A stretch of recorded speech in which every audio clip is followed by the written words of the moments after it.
نحمده ونصلي على رسوله الكريم اما بعد بسم اللہ الرحمن الرحیم۔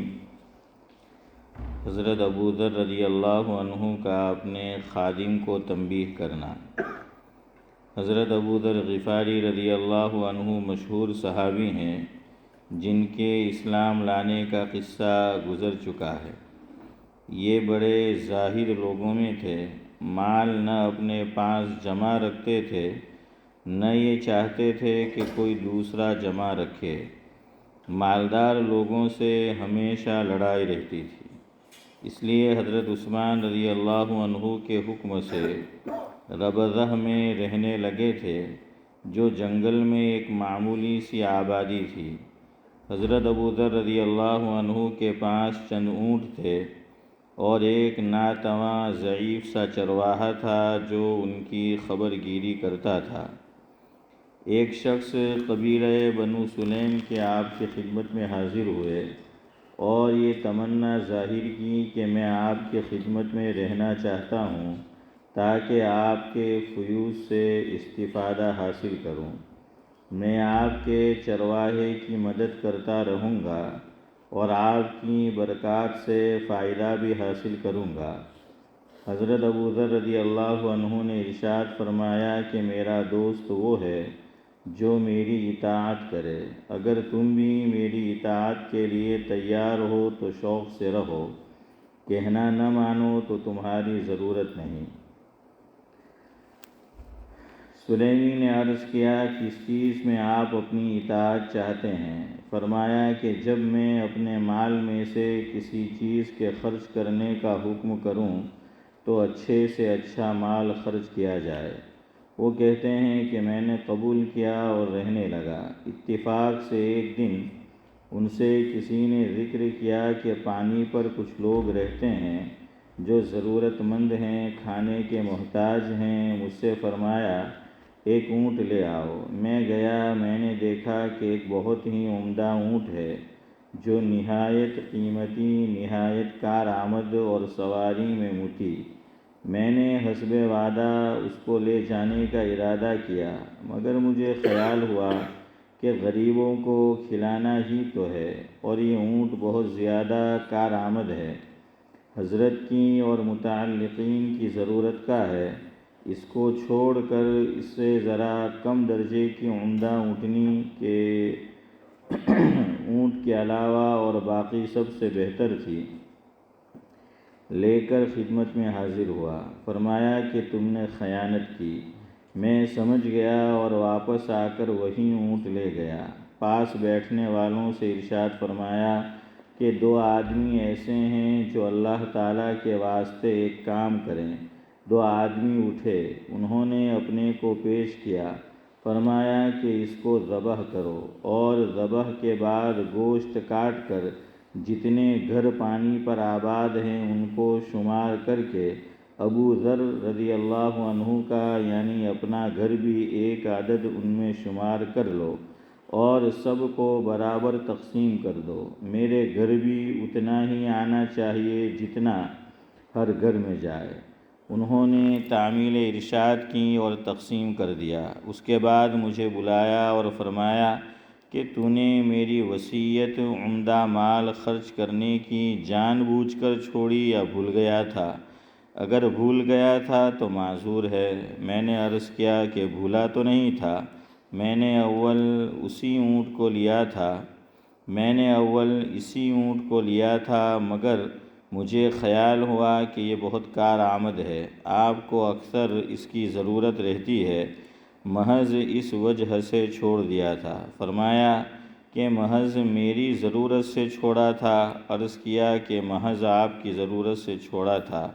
فرمایا اپنی ضرورت کا دن بتاؤں؟ میری ضرورت کا دن وہ ہے جس دن میں قبر کے گڑھے میں اکیلا ڈال دیا جاؤں گا۔ وہ دن میری ضرورت اور احتیاج کا ہے۔ مال کے اندر 3 حصے دار ہیں، ایک تقدیر جو مال لے جانے میں کسی چیز کا انتظار نہیں کرتی، اچھا برا ہر قسم کا لے جاتی ہے۔ دوسرا وارث جو اس انتظار میں ہیں کہ تو مرے تو وہ لے لے۔ اور تیسرا حصے دار تو خود ہے۔ اگر ہو سکتا ہو اور تیری طاقت میں ہو تو تینوں حصے داروں میں سب سے زیادہ عاجز نہ بن۔ اللہ تعالیٰ کا ارشاد ہے، اعوذ باللہ من الشیطان الرجیم، لن تنالوا البر حتى تنفقوا مما تحبون۔ اس لیے جو مال مجھے سب سے زیادہ پسند ہے اس کو میں اپنے لیے آگے چلتا کروں تاکہ وہ میرے لیے جمع رہے۔ فائدہ: تین حصے داروں میں سب سے زیادہ عاجز نہ بن کا مطلب یہ ہے کہ جو ہو سکے اپنے لیے آخرت کا ذخیرہ جمع کر لے۔ ایسا نہ ہو کہ مقدر غالب آ جائے اور وہ مال تجھ سے ضائع ہو جائے، یا تو مر جائے اور وہ دوسروں کے قبضے میں جائے کہ بعد میں کوئی کسی کو نہیں پوچھتا۔ آل و اولاد، بیوی بچے سب تھوڑے بہت دن رو کر چپ ہو جائیں گے۔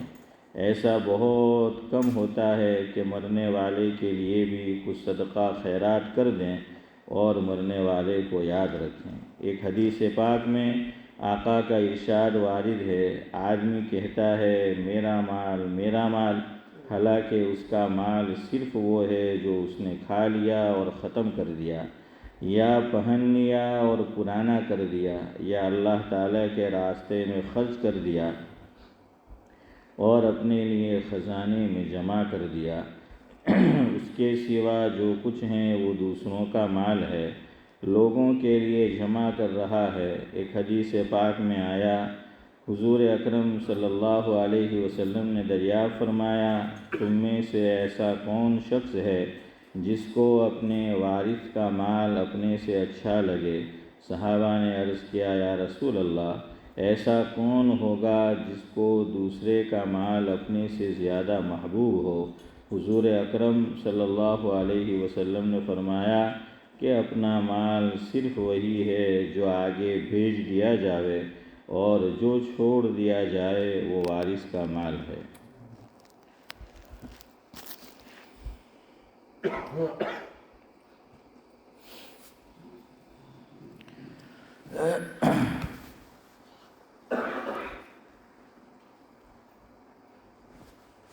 ہے دعا خدا سے خصوصی کرم کرے، ہے دعا خدا سے خصوصی کرم کرے، دے زباں پر وہ بات جو دل پر اثر کرے۔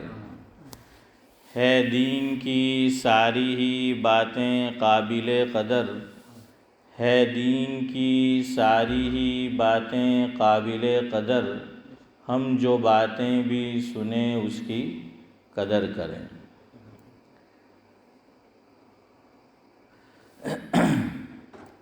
آج جس موضوع پر گفتگو کرنی ہے تو اس سے پہلے ایک منظوم کلام شیخ زمن کی نظر ہے، چونکہ ان کی مجھ پہ نظر ہے تو آپ سمجھ جائیں گے کہ کس موضوع پر گفتگو کرنی ہے۔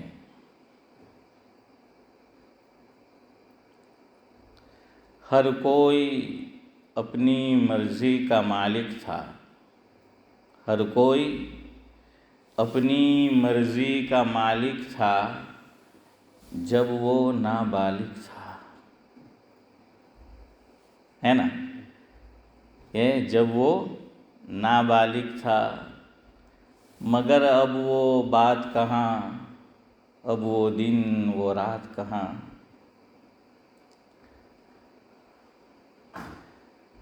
اب تو ذمہ داریوں کا رہتا بوجھ ہے، اب تو ذمہ داریوں کا رہتا بوجھ ہے، جانا پڑتا کمانے ہر روز ہے، جانا پڑتا کمانے ہر روز ہے۔ اے بچپن تو پھر لوٹ کے آ جا، اے بچپن تو پھر لوٹ کے آ جا، تاکہ میں گزاروں زندگی بن کے راجا۔ ہے نا؟ بچپن میں آدمی راجا ہوتا ہے نا، ہاں، بغیر تاج کا بادشاہ ہوتا ہے، بے تاج بادشاہ ہوتا ہے۔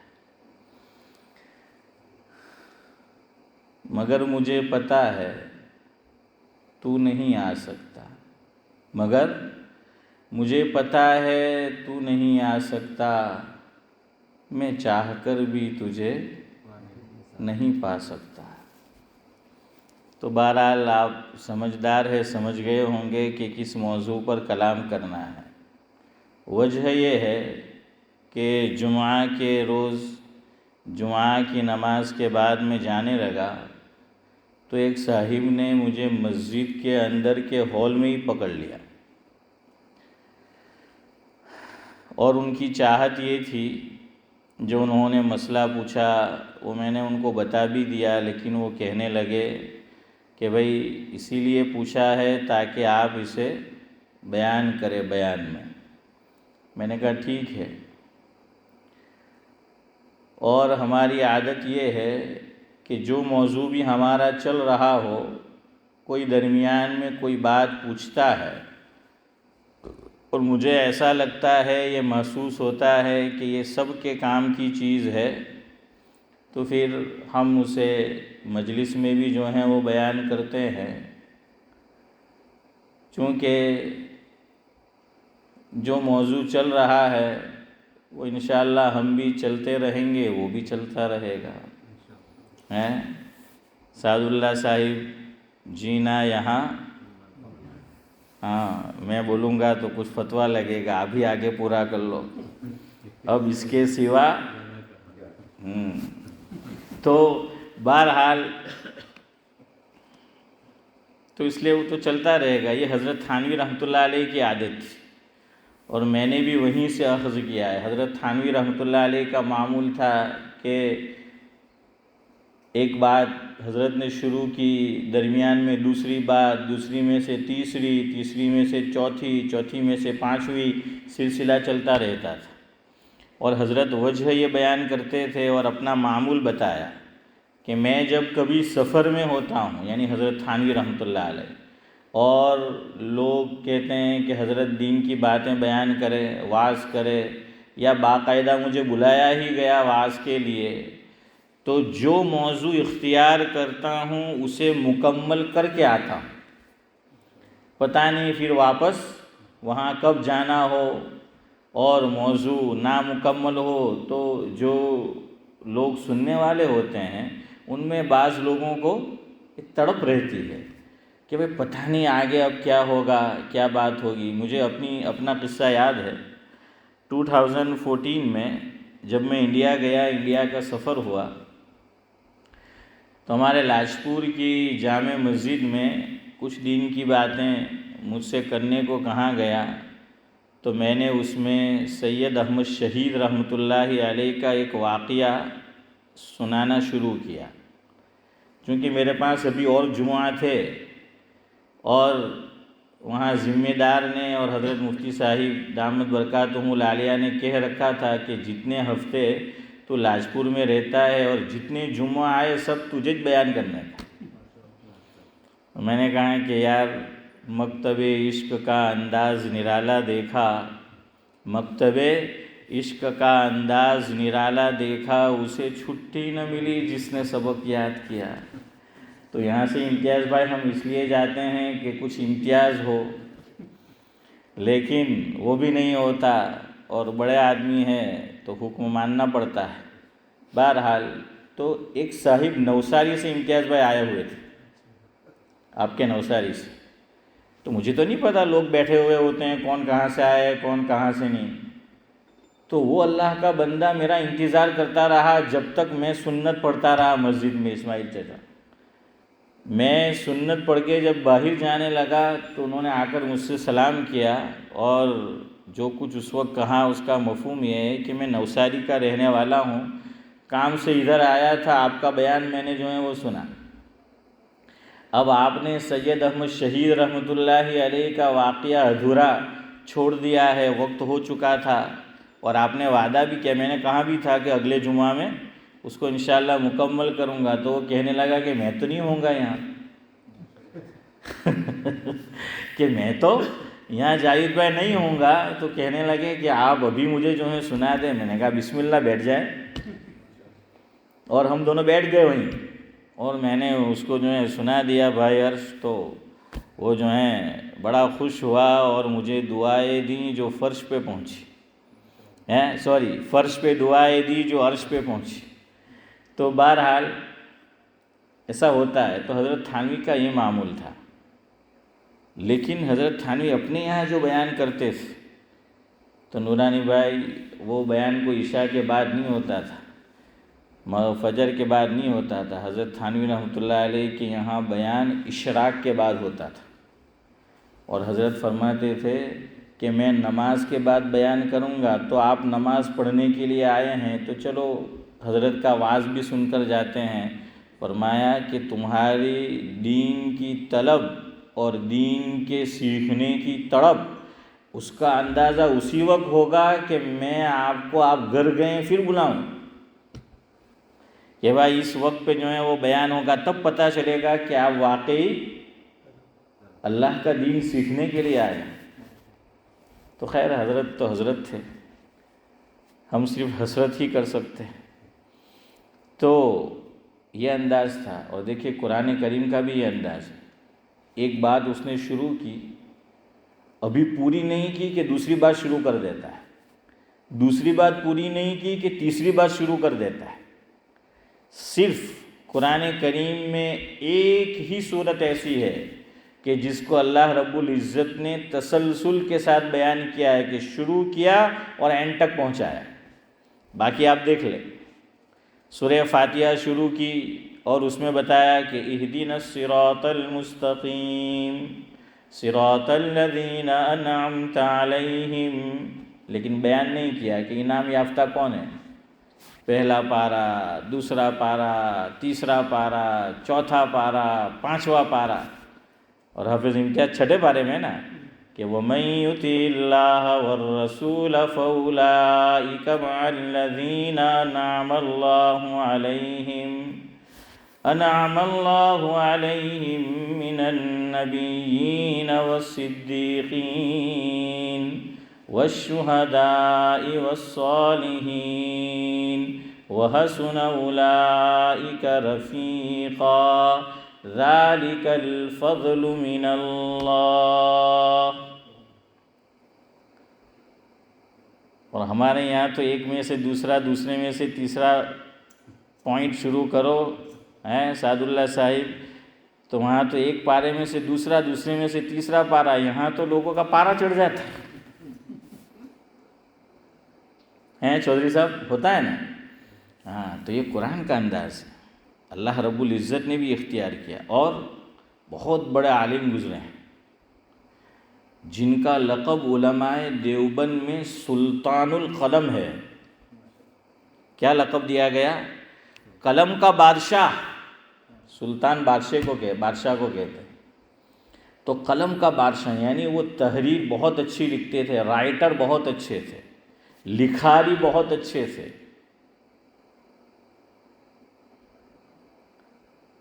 جس سے میری مراد ہے مولانا مناظر حسن گیلانی رحمۃ اللہ علیہ، اللہ تعالیٰ مرحوم کو غریق رحمت کرے۔ ان کی ایک کتاب ہے جس کا نام ہے 1000 سال پہلے۔ کتاب کا نام کیا ہے امتیاز بھائی؟ 1000 سال پہلے، الحمدللہ ہے میرے پاس۔ اس میں حضرت نے یہ تحریر فرمایا جس کا مفہوم یہ ہے کہ قرآن کریم نے یہ انداز اختیار کیوں کیا کہ ایک بات میں سے دوسری، دوسری میں سے تیسری، تیسری میں سے چوتھی، چوتھی میں سے پانچویں، چلا جاتا ہے، کلام آگے بڑھتا جاتا ہے۔ فرمایا کہ اس وقت عرب کے اندر جو شعراء تھے، جو پڑھے لکھے لوگ تھے، تو ان کے کلام کا، بولنے کا بھی اور لکھنے کا بھی، تقریر کا بھی اور تحریر کا بھی انداز ایسا ہی تھا۔ تو قرآن نے یہ اسلوب اختیار کیا ہے کہ سورہ یوسف کے علاوہ کوئی بات مسلسل اور تسلسل کے ساتھ بیان نہیں کی ہے۔ بہرحال تو ہمارا بھی یہی انداز ہے۔ تو جمعہ کے دن وہ چاہ رہے تھے کہ بھئی میں اس پہ کلام کروں۔ وہ مسئلہ کیا ہے، میں نے بھی دیکھا جب میں ممبر سے خطبہ دے رہا تھا تو سینٹر کی طرف کونے میں ایک لڑکی کھڑی تھی، اپنے والد کے ساتھ ہوگی یا جو بھی سرپرست ہو، بہرحال تو اس کے ساتھ وہ کھڑی تھی، میں نے بھی دیکھا۔ ماشاءاللہ اس نے نماز بہت اچھی طرح پڑھی، کوئی شور شرابہ نہیں کیا اس نے. یہ میں کیوں کہہ رہا ہوں کہ نہیں کیا، اگر کیا ہوتا تو پتہ چلتا ہے نا، لیکن ایسا کچھ الحمدللہ ہم نے محسوس نہیں کیا. تو مجھ سے پوچھنے لگے کہ اس طرح لڑکی کو لے کر آنا اور چھوٹے بچوں کو لے کر آنا مسجد میں کیسا ہے، اور دوسرا ان کو کھڑا کہاں کرنا چاہیے نماز کے لیے، کہاں کھڑا کرنا چاہیے اور ان کو کھڑا کہاں ہونا چاہیے. تو میں نے ان کو بتایا تو کہنے لگے کہ آپ اس میں بھی بتا دیں. تو چونکہ بتانا اس لیے بھی میں نے بھی ضروری سمجھا، اور مجھے اور آپ کو سمجھنا بھی ضروری ہے کہ ہم نے بچپن میں کچھ اور عمل کیا ہے اور ہمارے بڑوں نے ہمارے ساتھ کچھ اور عمل کیا ہے. ادھر دیکھو، میں بول نہیں رہا ہوں چودھری صاحب، ادھر دیکھو. ہمارے بڑوں نے، ہم مسجد میں نماز کے لیے آئے تو یوں کیا ہے، ہاں پیچھے. اور بعض تو ماشاءاللہ ہمارے قاسم چچا جیسے ہو تو ہاں یہ بھی جو ہے کیا ہے. تو وہ بات دماغ میں پڑی ہے اور عمر ہوئی ہے تو آدمی ویسا ہی سوچتا ہے. اور بعض مسائل مرور زمانہ کی وجہ سے، اسماعیل چچا، زمانے کے گزرنے کی وجہ سے، آگے زمانے کے بدلاؤ کی وجہ سے اس میں بدلاؤ آ جاتا ہے. مسئلے کے اندر تھوڑا بہت اس میں فرق جو ہے وہ آ جاتا ہے، ہر مسئلے میں نہیں، بعض مسائل کے اندر وہ پھر فرق آ جاتا ہے. اور فرق کیوں آتا ہے، اس کے پیچھے کوئی وجہ ہوتی ہے. تو میں انشاءاللہ وقت رہا ہم 45 تک ختم کریں گے انشاءاللہ، جتنی بھی بات ہو سکے. تو مجھے نابالغ بچوں کو مسجد میں لے کر آنا کیسا ہے یہ بیان کرنا ہے. اور نابالغ ہم چلیں گے کہ چھوٹا بچہ اور بچی سے لے کر بالغ ہو وہاں تک کی عمر. تو انشاءاللہ میں مختصر طور پر آپ کے سامنے خلاصہ بیان کرتا ہوں. پہلے یہ سمجھ لو کہ بچہ اور بچی بالغ کون سی عمر میں ہوتے ہیں.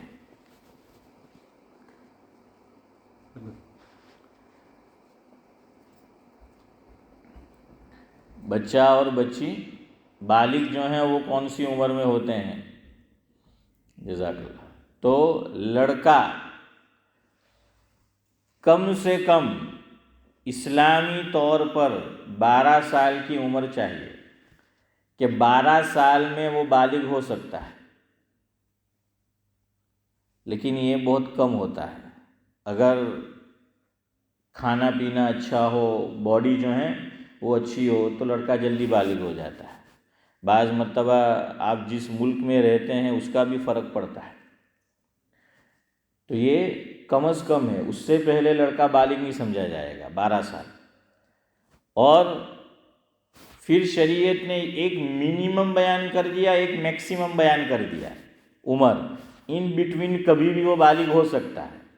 میکسیمم کیا، اس ملک کے اندر آپ جانتے ہیں کہ 16 سال کی عمر ہوتی ہے تو بچے کا گھر پہ آٹومیٹک کیا آ جاتا ہے، یا 18 سال کب آتا، نیشن انشورنس NI نمبر کب آتا ہے 18. ہاں سوری میں نے 16 ہے. اچھا میں سمجھا اس میں اختلاف نہیں ہوگا، اس میں بھی اختلاف. ہاں یہ تو چاند جیسا مسئلہ ہو گیا. چلے 12 جو بھی ہو، 16 ہو، 17 ہو، 18 ہو، لیکن اپلائی نہیں ہونا پڑتا، آٹومیٹک وہ جو ہے NI نمبر آ جاتا ہے، نیشن انشورنس نمبر. تو شریعت میں بھی بلوغت کا مسئلہ ایسا ہی ہے کہ 15 سال کا ہو گیا، کوئی سائن نہیں ہے، آٹومیٹک شریعت کہتی ہے بالغ. ہاں کچھ سائن رکھے ہیں کہ بھائی لڑکا کب بالغ ہوا، لڑکی کب بالغ.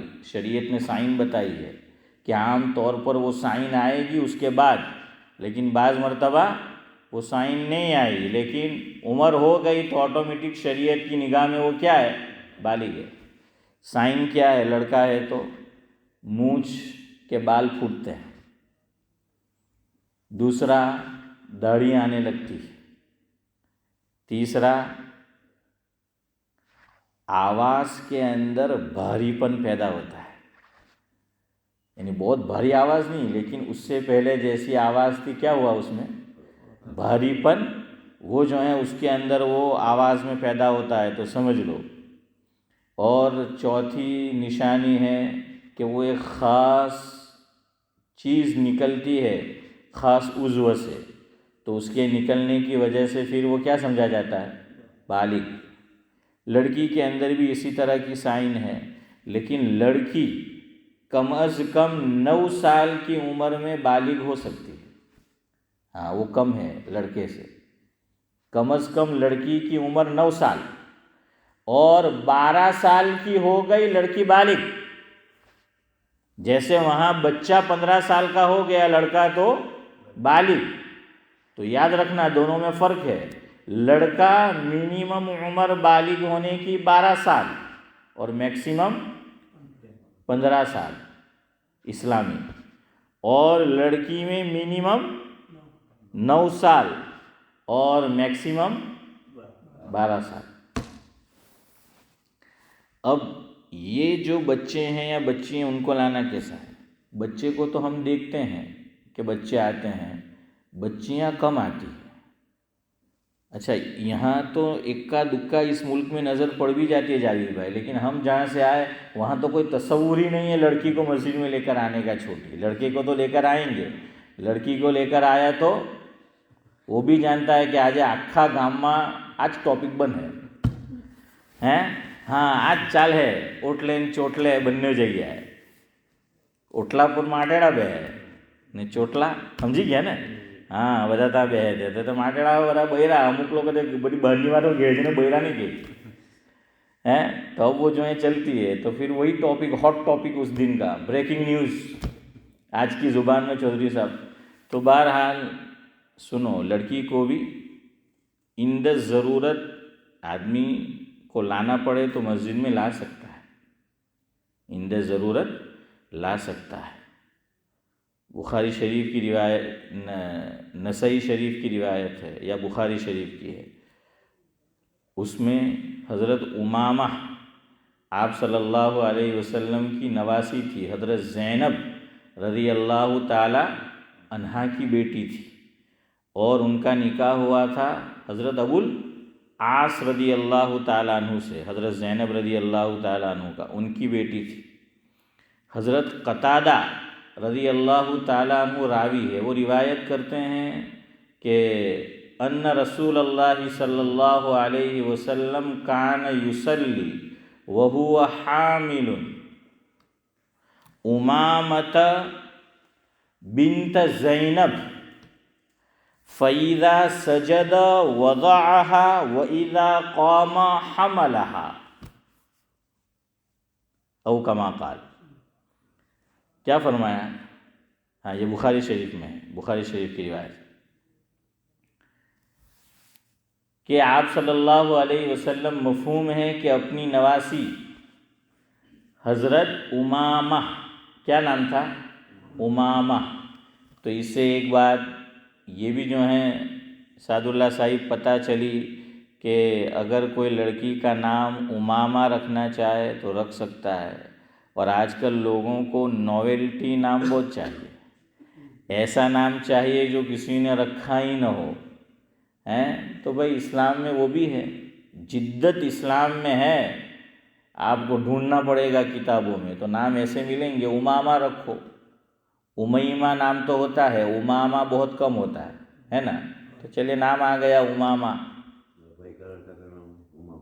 لڑکا تھوڑی، لڑکی، ہاں لڑکی کی تو بات چل رہی ہے۔ تو لڑکی حضرت امامہ، میں لڑکی کا بتا رہا تھا نا کہ گاؤں میں ہماری طرف لے کر آئے تو ٹاپک بن جائے گا، وہی تو سمجھا رہا ہوں آپ کو کہ مسجد میں لڑکی کو کوئی لے کر آیا۔ دیکھیے میری بات کا ہرگز یہ مقصد نہیں ہے کہ میں آپ کو ترغیب دے رہا ہوں کہ آپ لے کر آؤ، نہیں، کوئی آ گیا یا کسی کو اسماعیل چچا آنا پڑے لے کر مجبوری میں، وہ مسئلہ بیان کر رہا ہوں، میں ہرگز ترغیب نہیں دے رہا کہ لے کر آؤ، لیکن کبھی ایسا ہو جاتا ہے، آدمی کیا کرے۔ میرے ساتھ بھی ایسا ہوا کہ بعض مرتبہ گھر میں وائف کا اپوائنٹمنٹ ہے، وہ ہاسپٹل گئی ہے، اب بچے کا اسکول کا ٹائم ہو گیا اور میری امامت ہوتی تھی، تو اب نماز جو ہے وہ پڑھانی ہے، بچی کو بھی جو ہے وہ لے کر آنا ہے، تو اب کیا کریں، میں کہاں رکھ کر جاؤں؟ اور میں رہتا ہوں گاؤں کے پادر پہ چودھری صاحب، ہاں میرے سارے نمازی ادھر اور امام ادھر، سسرا کوئی رہتا نہیں ادھر ہے اپنے والا۔ تو ایک ہمارے احمد بھائی ڈایا ہے جو ماشاءاللہ بہت ڈائے ہے، تو بہرحال لیکن وہ نماز دوسری جگہ پڑھتے ہیں عام طور پہ، اب کہاں رکھے اسماعیل چچا؟ اللہ جزائے خیر دے انصاری صاحب کی فیملی کو، اور خود انصاری صاحب کے درجات کو اللہ بلند کرے۔ انہوں نے دیکھا تو محسوس کیا کہ مول صاحب امک وقت پوری نے لینے آوے، تو اب میں لڑکی کو چودھری صاحب وہاں بٹھاتا تھا پیسیج میں، اب چھوٹی لڑکی، اب نماز میں ذہن ادھر ہی رہتا ہے کہ پتہ نہیں یار وہ کہیں باہر نہیں چلی جاوے، یا دوسرا ڈر یہ رہتا تھا کہ مسجد کے اندر کوئی شور شرابہ نہ کرے، نہیں تو پچھی بتا کہ لے آ امام تھے نے جاؤ ہیں تھے کہ آ تو دیوا تڑے જ અંધારું، تو اس کو میں خوب سمجھا کے لاتا تھا، میں کہ દીકરા બિલકુલ મસ્તી ન કરતી، અહીંયાથી સીધો દુકાનમાં જ લઈ જવાતા ہیں امتیاز بھائی شاپ میں جو ہے وہ لے جائیں گے۔ تو انصاری صاحب نے محسوس کیا تو مجھے کہا کہ ان صاحب آپ کی لڑکی، میں نے کہا کیا بات ہے؟ میں نے کہا ایسا ایسا ہے، تو کہنے لگے کہ ہمارا گھر کھلا ہے، میری گھر والی گھر پہ ہی ہوتی ہے، وہ بھی سن رہے ہوں گے شاید، ان کو پتہ ہے ان کی گھر والی کو، تو مجھے کہنے لگے یہاں چھوڑ دینے کا، تو پھر کئی مرتبہ میں وہاں جو ہے وہ چھوڑ آتا تھا۔ خیر بہرحال تو ایسی ضرورت پیش آ جاتی ہے، ہر مرتبہ آدمی کو اپنے اوپر قیاس نہیں کرنے کا کہ بھائی کسی کے گھر میں بڑے بوڑھے ہیں، جوائنٹ فیملی ہے، تو آپ تو بچی کو رکھ کر آ گئے، لیکن ہر گھر میں تو ایسا نہیں ہوتا۔ جیسے میں نے بتایا کہ بھائی وائف کا اپوائنٹمنٹ ہے اور آلریڈی فیملی بڑی ہے، تو 2 تو میں نے اس کو پارسل دے دیے ہیں، تو 2 تو مجھے لے آنے پڑیں گے، ہیں بڑی فیملی ہو تو کیا کرے؟